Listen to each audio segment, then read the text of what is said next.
যখন আমরা নামাজ আদায় করি, ছোট্ট ছোট্ট কয়েকটা মাসালা আছে, যে মাসালার মধ্যে আমরা পার্থক্য দেখি।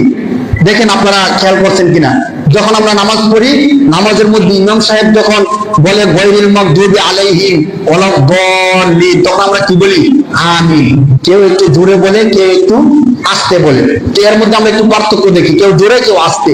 আরেকটা বিষয়, নামাজের মধ্যে অনেকে রুকুর মধ্যে, রুকু থেকে উঠে রুকুতে যাওয়ার সময় আল্লাহু আকবার দুই হাত তোলে।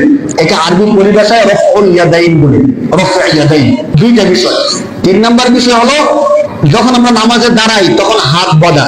হাত কি নাভির নিচে বাঁধবো নাকি নাভির উপরে বাঁধবো? এই তিনটা বিষয় আমরা দেখি পার্থক্য। কেউ কেউ নাভির নিচে বাঁধে, কেউ কেউ নাভির উপরে বাঁধে। ইখতিলাফের এই বিষয়গুলো সহনীয় পর্যায়ের, কিন্তু আমরা নিজেরা কঠিন বানায় ফেলি, যে তার নামাজ হয় না, এই না সেই না। ভাই, সে তো নামাজ পড়তে আসছে, আপনি তো তাকে নামাজ থেকে বের করে দিচ্ছেন যে তার নামাজ হয় না বুঝলেন। এই বিষয়গুলো কিন্তু আমরা কেউ না করি, সতর্ক থাকি। আমরা সবাই ভাই ভাই, আমরা চাই কোরআন হাদিস অনুযায়ী আমল করতে চাই। কোরআন হাদিস অনুযায়ী আমল করবো, কেউ কাউকে তিরস্কার করবো না। আল্লাহ কোরআনের মধ্যে বলছেন যে মুমিনদের গুণ হলো মুহাম্মদুর রাসূলুল্লাহ ওয়াল্লাযীনা আশিদ্দাউ আলাল কুফার রুহামাউ বাইনাহুম। আমি শেষ আয়াতের তাফসীর করে শেষ করে দিব। আল্লাহ বলতেছেন যে যারা মুহাম্মদের উম্মত সাল্লাল্লাহু আলাইহি সাল্লাম, তাদের সবচেয়ে বড় গুণ হলো তারা কাফেরদের প্রতি কঠোর আর মুমিন ভাইদের প্রতি সহনশীল। সুবহানাল্লাহ। মুমিনের গুণ কি ভাই? কাফেরের প্রতি কঠোর, আর মুমিন মুসলমান নামাজি তাদের ব্যাপারে কি সদয়। কিন্তু আমাদের উল্টো হয়ে গেছে।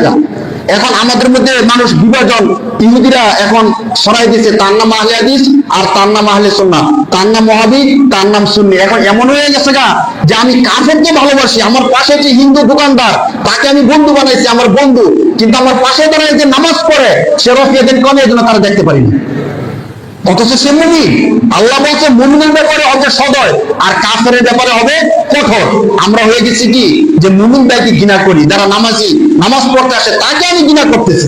ভাই, সে যেভাবে নামাজ পড়তেছে নামাজটা হয় কিনা আমরা একজন আলেমের সাথে আলোচনা করি, নিজেরা ফতোয়া না দিয়ে দিই। এই ফতোয়া দেওয়ার কারণে সমাজের মধ্যে বিশৃঙ্খলা সৃষ্টি হয়। এই কাজটা আমরা কেউ করবো না। সবাই একসাথে থাকি, নামাজগুলো পড়ি। যদি এমন হয় যে তার নামাজটা হয়, তাকে আমরা কিছু না বলি, ওলামা কেরামের সাথে আলোচনা করি। যদি নামাজ না হয়, হুজুরকে বলি, হুজুর মিম্বর থেকে বলে দিব যে এইভাবে পড়লে নামাজ হয়, এভাবে পড়লে নামাজ হয় না। তাহলে আমরা সুন্দর সুশৃঙ্খল একটা সমাজ উপহার দিতে পারবো।